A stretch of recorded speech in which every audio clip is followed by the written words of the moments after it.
Saudara-saudariku terkasih, salam sehat dan sukacita selalu, berkah dalam. Jangan lupa mengawali harimu dengan senyum. Sabtu 27 Juli 2024. Kita awali permenungan kita dengan tanda kemenangan Kristus dalam nama Bapa dan Putra dan Roh Kudus. Amin.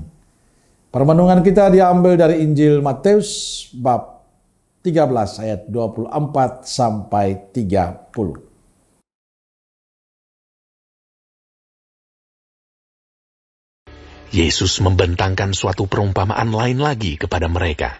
Katanya, hal kerajaan sorga itu seumpama orang yang menaburkan benih yang baik di ladangnya. Tetapi pada waktu semua orang tidur, datanglah musuhnya menaburkan benih lalang di antara gandum itu, lalu pergi. Ketika gandum itu tumbuh dan mulai berbulir, nampak jugalah lalang itu.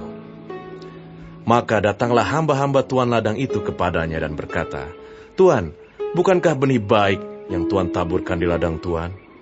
Dari manakah lalang itu?" Jawab tuan itu, "Seorang musuh yang melakukannya." Lalu berkatalah hamba-hamba itu kepadanya, "Jadi, maukah Tuan supaya kami pergi mencabut lalang itu?" Tetapi ia berkata, "Jangan, sebab mungkin gandum itu ikut tercabut pada waktu kamu mencabut lalang itu. Biarkanlah keduanya tumbuh bersama sampai waktu menuai.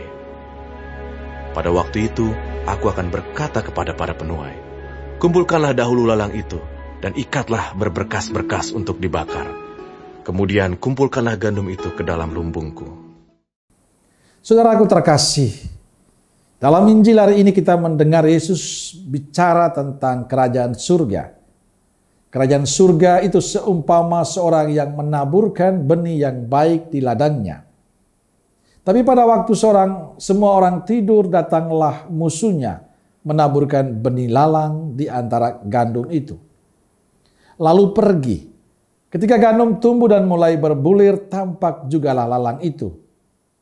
Menariknya, Tuhan sang pemilik ladang membiarkan benih baik dan lalang tumbuh bersama. Ia tidak memisahkan benih yang baik dari himpitan lalang yang merusaknya. Pemisahan baru terjadi pada waktu menuai. Ia tetap membiarkan benih baik dan lalang tumbuh bersama.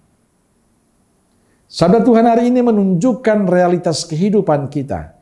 Di tengah kehidupan kita ada orang baik dan tidak baik. Semua tinggal bersama. Pertanyaannya, apakah orang bisa bertahan dalam kehidupan yang dihimpit oleh hal-hal yang tidak baik itu? Sebagai orang yang diajak oleh Yesus untuk hidup benar, hidup jujur, hidup adil, apakah kita kuat hidup di tengah lalang ketidakbaikan itu? Apakah prinsip hidup sebagai murid Kristus bisa kita pertahankan? Atau orang mati, terhimpit, atau memilih menjadi lalang itu sendiri? Kita akan tetap hidup bersama lalang-lalang itu. Hanya dua pilihan bagi kita, menjadi bagian dari lalang itu, atau mati terhimpit lalang, ataukah kita ingin tetap menjadi benih-benih yang baik, yang tumbuh dengan subur, dan menghasilkan buah kebaikan dan kebenaran, walaupun di tengah ilalang itu. Supaya kita tetap menjadi benih yang baik, maka datang dan bersatu dengan Yesus adalah pegangan hidup kita. Selalu menimba kekuatan dari Yesus dan membiarkan Dia tinggal dalam hidup kita, sehingga dimanapun kita berada dalam situasi apapun, tetap menjadi pribadi-pribadi yang pantas bagi Tuhan dan sesama. Amin. Semoga Allah yang Maha Kasih memberkati saudaraku sekalian, Bapa, Putra, Roh Kudus. Amin. Roh Kudus Nazaret, doakanlah kami. Amin. Berkah dalam.